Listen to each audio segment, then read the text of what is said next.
पडली भवानी जेव्हा म्यानाच्या बाहेरी, रणात फिरली नाती कधीच माघारी। हो चमके शिवबाची तलवार, चमके शिवबाची तलवार, तळपत्या बिजलीचा अवतार, झेले ढालीवरती वार। हो चमके शिवबाची तलवार, पडली भवानी जेव्हा म्यानाच्या बाहेरी, रणात फिरली नाती कधीच माघारी। तख्त दौलती समोर केली ना लाचारी, कधी न झुकली ती दिल्लीच्या दरबारी। तमाम बादशाहीचा ताज तिने ठोकरला, मराठ मोळ्यांचा वेश तिने पांघरला। धर्मरक्षणाची सदा सज्ज भवानी झाली, जुलुम करत्यांच्या रक्ताने ती न्हाली। महाराष्ट्रावर प्रेम अपार, उघडण्या स्वातंत्र्याचे द्वार। हो चमके शिवबाची तलवार। नमस्कार, लाईट हाऊस फाउंडेशन वेद व्यक्तित्वाचा या कार्यक्रमामध्ये आपल्या सर्वांचं सहर्ष स्वागत। लाईट हाऊस फाउंडेशनच्या वतीनं वेगवेगळ्या क्षेत्रातील उल्लेखनीय काम करणाऱ्या व्यक्तींच्या मुलाखती आम्ही घेत असतोय आणि या मुलाखतींना लोकांच्याकडून भरघोस असा प्रतिसाद मिळतोय। या प्रतिसादाबद्दल सर्वांचे मनापासून आभार।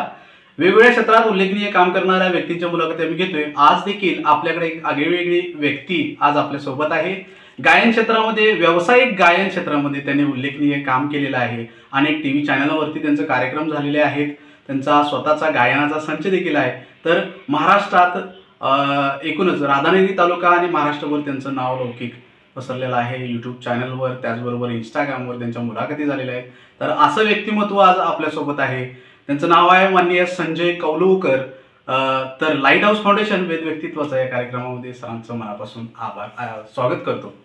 तर नमस्कार, मनापासून सहर्ष स्वागत सर तुमचं। आपण वेळ दिला तर याबद्दल स्वागत करतो, आमच्याकडे आल्याबद्दल। तर सर मला सांगा, आपलं शिक्षण आणि बालपण याविषयी माहिती द्या। माझं शिक्षण तसं SYBA पर्यंत झालेलं आहे आणि बालपण म्हणाल तर अतिशय खडतर असं बालपण झालेलं आहे।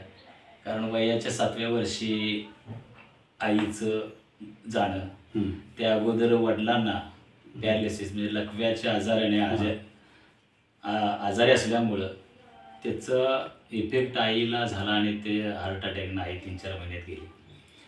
बालपण तसं फारच एकदम अतिशय संघर्षाचं। त्यानंतर आजीनं माझा सांभाळ केला। आजी आणि माझी चुलती कमल यांनी सांभाळ केला, बरोबर, आणि त्यांनी साथ दिली। त्यामुळं मग थोडं थोडं आयुष्यात थोडंसं असा संघर्षाचंच वातावरण, पण पुढं वाटचाल केली, बरोबर, असं झालं ते।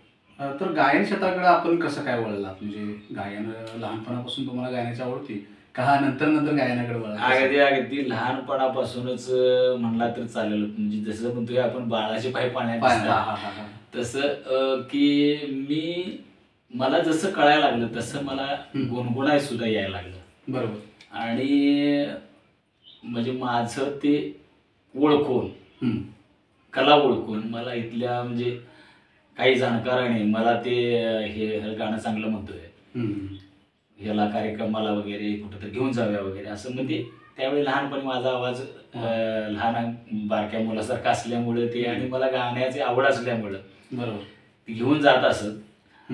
आणि लहानपणापासूनच तशी मला कलेची गायनाची आवड आहे, बरोबर, अगदीच, बरोबर। आता तुम्हीच म्हटला की लहानपणापासून गायनाची आवड आहे आणि तुम्ही व्यावसायिक गायन करता, भावगीत असेल, लोकगीत असेल, त्याचबरोबर शाहिरी गाणी, सगळे वेगळे प्रत्येक क्षेत्रामध्ये तुम्ही प्रत्येक नाट्यगीतापासून ते हिंदी मराठी चित्रपटापर्यंत मी बरोबर. असेल, सगळ्या टाईपची मी गाणी गातो. बरोबर.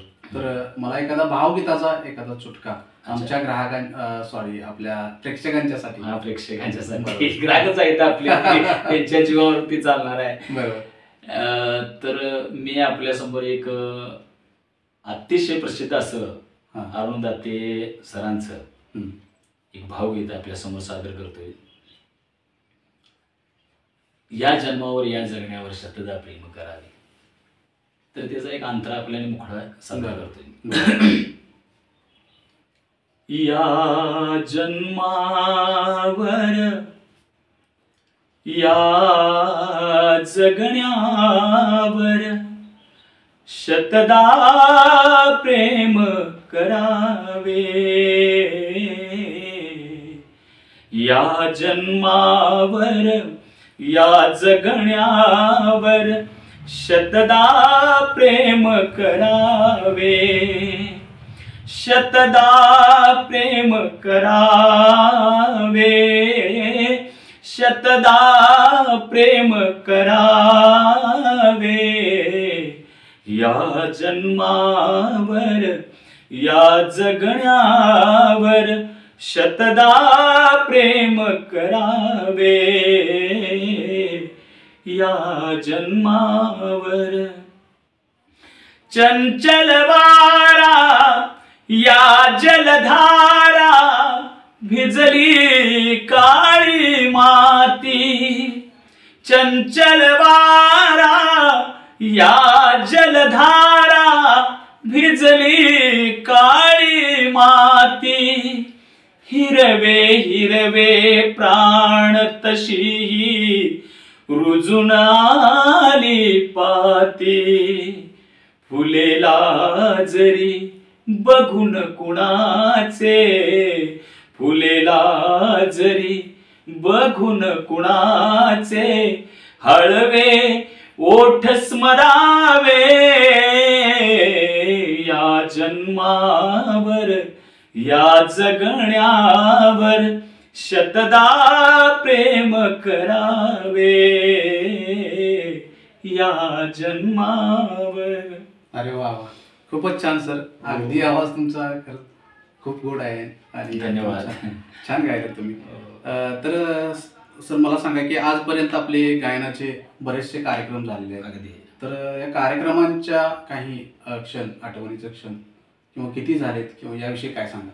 कार्यक्रम मी असं काही जितके झालेत कार्यक्रम ते मी काय नोंद करून असे ठेवलेले नाही, पण मला कळतं की मी जवळजवळ 35 ते 38 वर्षापासून कार्यक्रम करतोय.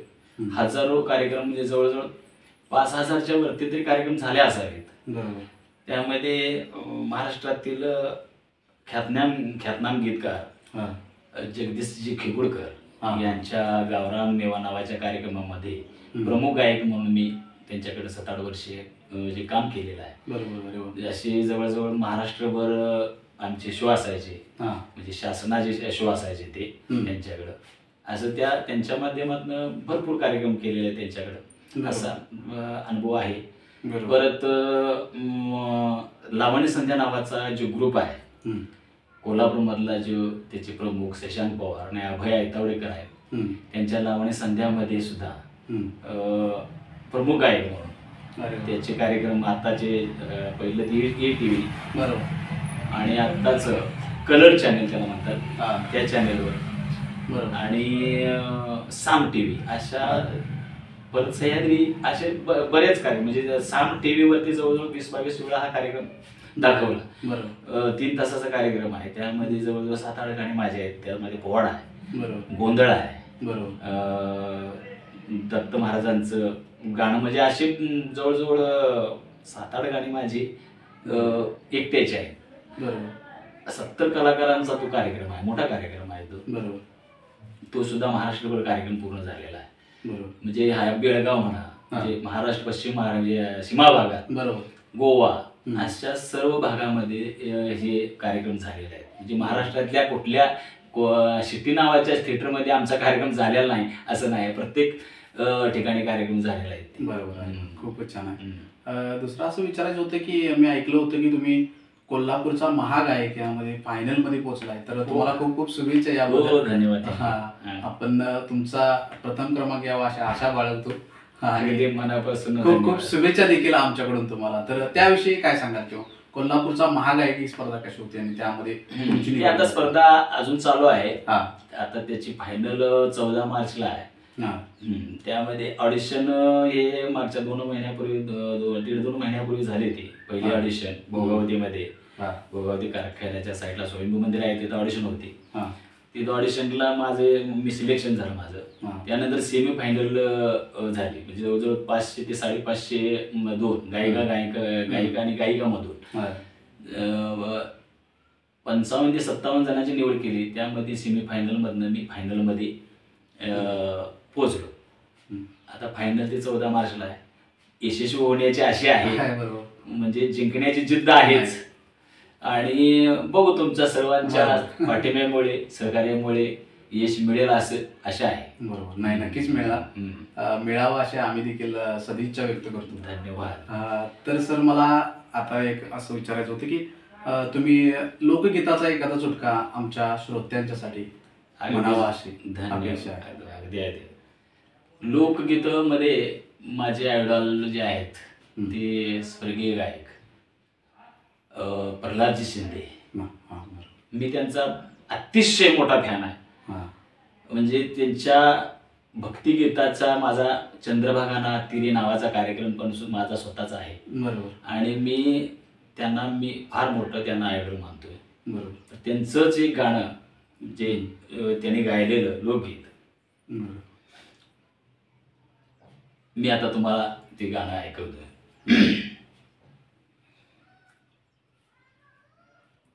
चंद्रभागेच्या तिरी उभा मंदिरी तो पहा विठेवरी. विठ्ठल विठ्ठल जय हारी, जय विठ्ठल विठ्ठल जय हारी. दुमदुमली पंढरी पांडुरंग हरी तो पहा विटेवरी. विठ्ठल विठ्ठल जय हारी, जय विठ्ठल विठ्ठल जय हारी. नामदेव नामात रंगला, संत तुका कीर्तनी दंगला. टाळ घेऊनी करी चला वारकरी तो पहा विटेवरी. विठ्ठल विठ्ठल जय हारी, जय विठ्ठल विठ्ठल जय हारी. अरे वा, खूपच छान सर. खूप छान. सर आता लोकगीत झालं, भावगीत झालं, तर एखादा चित्रपटातील गीत, एखादा चित्रपटातील गीताचा एखादा चुटका म्हणून दाखवा. तर माझे हिंदीमधले आवडते गायक मोहम्मद रफी यांचं एक दोस्ती चित्रपटातलं, जुना दोस्ती चित्रपट, त्या चित्रपटातलं त्यांचं अतिशय गाजलेले सगळीच गाणी त्या चित्रपटातली गाजलेली आहेत. पण चाहूंगा मैं तुझे सांज सवेरे हे गीत आपल्या समोर म्हणजे एकांतरा सादर करतोय. चाहूंगा मैं तुझे सांझ सवेरे, फिर भी कभी अब नाम को तेरे आवाज मैं ना दूंगा, आवाज मैं न दूंगा. चाहूंगा मैं तुझे सांझ सवेरे, देख मुझे सब है पता, सुनता है तू मन की सदा. देख मुझे सब है पता, सुनता है तू मन की सदा. मितवा मेरे यार तुझको बार बार आवाज मैं न दूंगा, आवाज मैं चाहूंगा मैं तुझे सांझ सवेरे, फिर भी कभी अब नाम को तेरे आवाज मैं न दूंगा, आवाज मैं न दूंगा, आवाज मैं न दूंगा, आवाज मैं न दूंगा. अरे वा वा, खूपच छान. धन्यवाद. खूपच छान आपला आवाज आहे सर. तर अगदी वेळात वेळ काढून तुम्ही आम्हाला वेळ दिला त्याबद्दल मनापासून आपला आभार मानतो. तर लाईट हाऊस फाउंडेशन वेद व्यक्तित्वाचा या कार्यक्रमामध्ये आज आपल्याकडं संजय कौलवकर सर आपल्याला त्यांनी वेळ दिला, त्यांची मुलाखत घेतली, याबद्दल सरांचं मनापासून आभार मानतो. धन्यवाद.